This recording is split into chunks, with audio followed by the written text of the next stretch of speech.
Hello আমার দুষ্ট প্রিয় মিষ্টি বন্ধুরা, তোমরা সকলে কেমন আছো? বন্ধুরা, তোমাদের জন্য নতুন একটি গল্প নিয়ে চলে আসছি। বন্ধুরা, তোমরা আমাকে যে পরিমাণ সাপোর্ট করেছো সেটা বলার মতো ভাষা নেই আমার কাছে। বন্ধুরা, গল্পটি না টেনে শেষ পর্যন্ত দেখলে আশা করি তোমাদের দাঁড়িয়ে যাবে এবং তোমরা হাতের কাজ করতে বাধ্য হবে।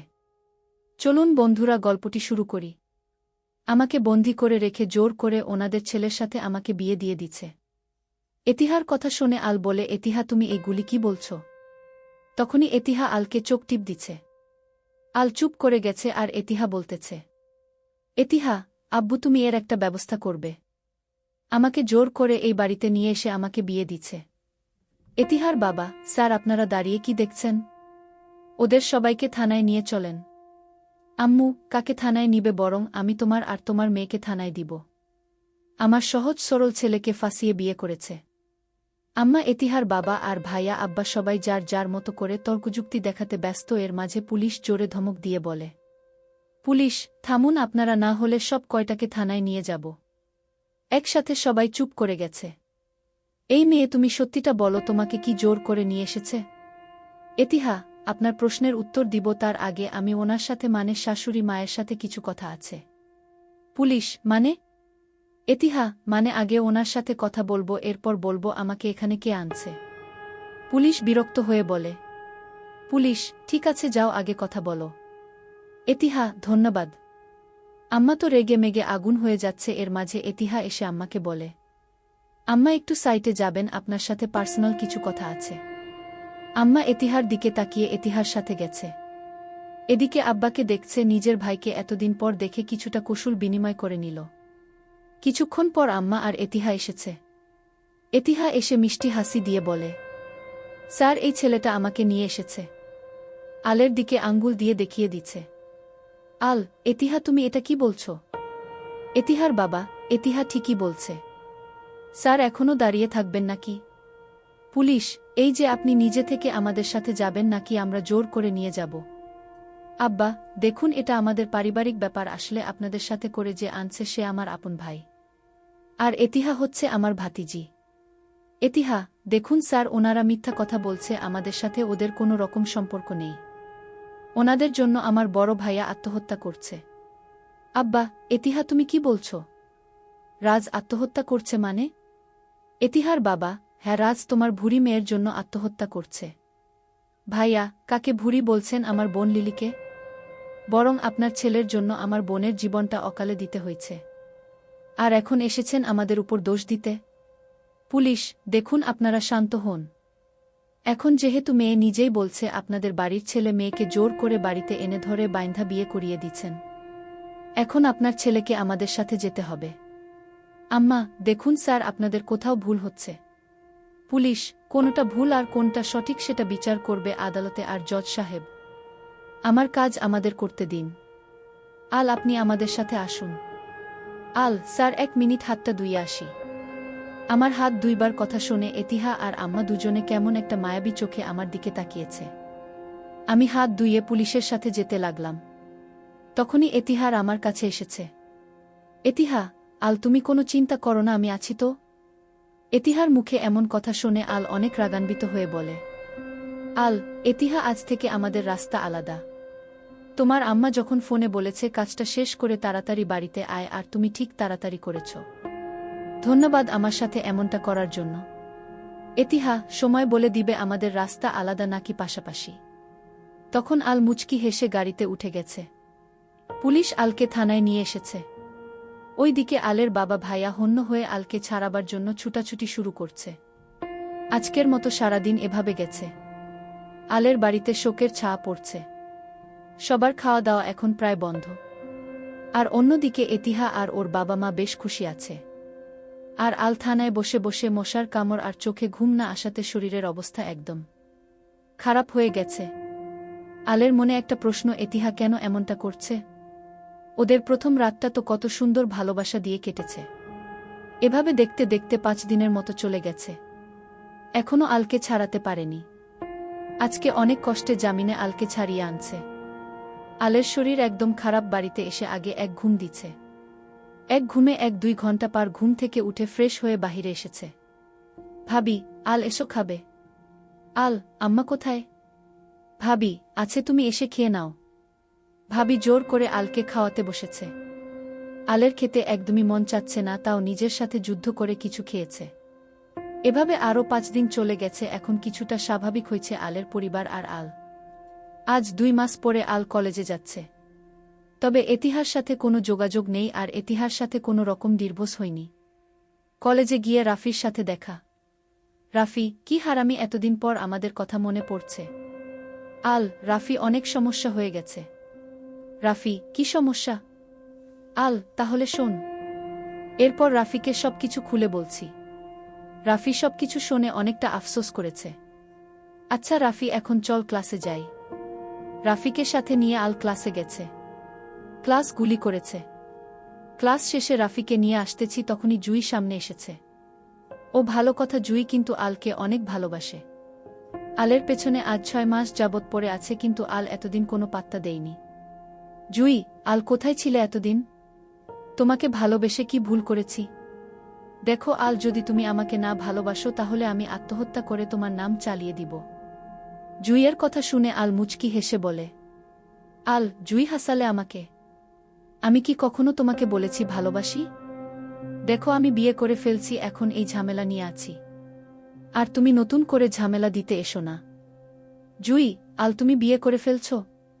রাফি, হ্যাঁ, বিয়ে করেছে। আচ্ছা জুই, আর নতুন করে প্যারা দিতে এসো না। এমনিতেই অনেক প্যারা নিয়ে আছে আল।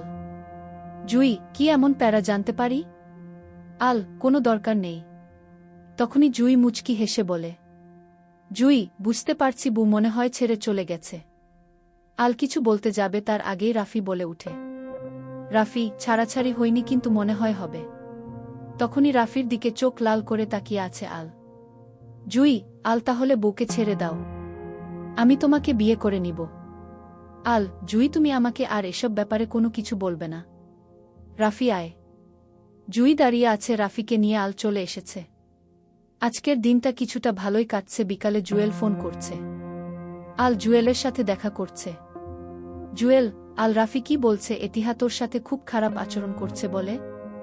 আল, শালা, সব দোষ তোর। তোর জন্য আজ আমার এই অবস্থা। ওই দিন যদি এতিহাকে বিয়েটা না করতাম তাহলে ভালো হতো। এখন না পারছি ভুলে যেতে আর না পারছি কাছে যেতে। এই যন্ত্রণা অনেক কষ্ট দেই, যা তোকে বলে বুঝাতে পারবো না। জুয়েল, এতিহাকে তুই ফোন করেছিস? আল, কেন ফোন করব? যেই মেয়েটা আমাকে থানায় পাঠিয়েছে তার কাছে কেন ফোন করব? জুয়েল, তুই জামিন পেয়েছিস কি করে? একবার চিন্তা করে দেখছিস?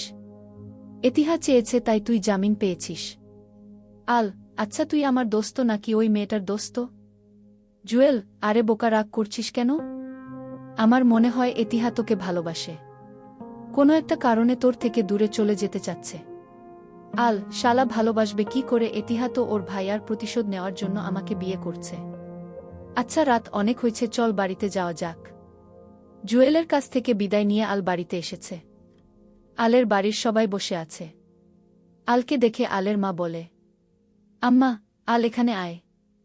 আল, হ্যাঁ বলেন। আম্মা, এতিহাকে ভুলে যা।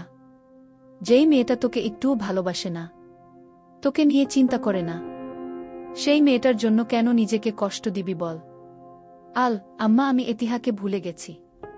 তখনই ভাইয়া বলে, ভাইয়া, তাহলে কি আমরা তোর বিয়ের জন্য কাউকে কথা দিতে পারি? আল, বিয়ে আবার? না, আর বিয়ে করছি না। আর তাছাড়া আমার তো এখনো এতিহার সাথে ডিভোর্স হয়নি, নতুন করে বিয়ে করব কি করে? আম্মা, কিছুদিনের মধ্যে ডিভোর্স হয়ে যাবে। এই কাগজ উকিল নোটিশ পাঠিয়েছে। আল, ওহ ঠিক আছে, তাহলে আর কি? তবে এখন আর বিয়ে করছি না। আচ্ছা আমি যাই। যখনই যেতেছিলাম তখনই ভাইয়া বলে, ভাইয়া, জুইয়ের বাবা আজকে আমাকে বলছে, আর তাছাড়া জুই নাকি তোকে ভালোবাসে।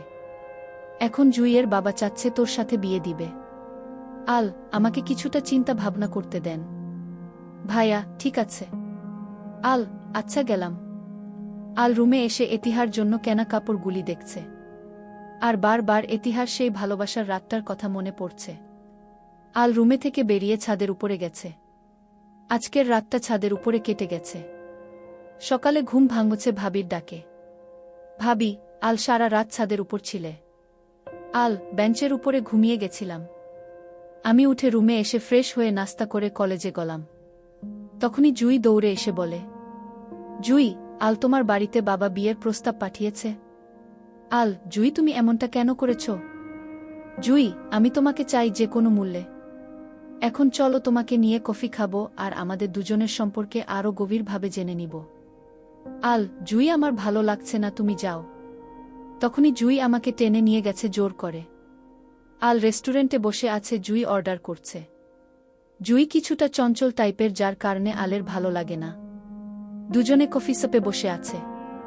জুই, আমাদের বিয়েটা হলে আমরা অনেক হ্যাপি কাপল হব। আল, বিয়েটা মনে হয় হচ্ছে না বলে চলে আসতে চাইছে, তখনই জুই হাত ধরেছে। জুই, এমন করছো কেন, বসো কিছুক্ষণ। আল চারদিকে তাকিয়ে দেখে সবাই তাকিয়ে আছে। আল তা দেখে বসেছে। তখনই আলের মোবাইলে ফোন আসছে, মোবাইলটা বের করে দেখে নতুন নাম্বার।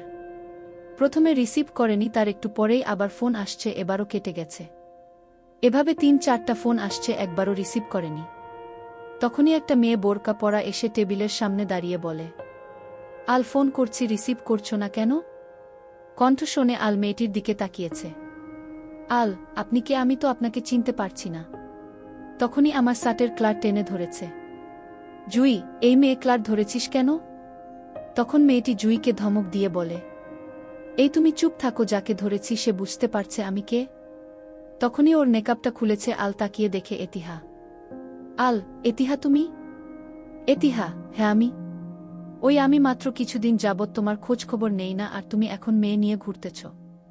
আজকে আমি তোর 12টা বাজিয়ে দিব, বলে আলের ক্লারটা আরও জোরে শক্ত করে ধরেছে। এবার আল কিছুটা রেগে গিয়ে ওর হাত থেকে ক্লারটা ছাড়িয়ে নিচ্ছে। এতিহা আলকে কিছু বলতে চাইছে, তখনই আল এতিহাকে জোরে এক থাপ্পড় দিয়ে বসে। আর তখন আল বলে, আল চুপ, একদম চুপ, কোনো কথা বলবি না। এমনিতেই তোকে অনেক সাহায্য করেছি। আলের কথা শুনে এতিহা দাঁড়িয়ে আছে গালে হাত দিয়ে। এতিহা, তুমি আমাকে কি মনে করো, খেলার পুতুল? যখন মন চাইলাম খেলা করলাম, আর যখন মন চাইল ফেলে রাখলাম। এতিহা, তুমি আমাকে থাপ্পড় দিতে পারলে? আল, হ্যাঁ পারছি। আমি চাই না নতুন করে তোমার সাথে আমার আর দেখা হোক। জুই এসো বলে জুইয়ের হাত ধরে নিয়ে আসতেছি, আর এতিহা অবাক দৃষ্টিতে তাকিয়ে আছে।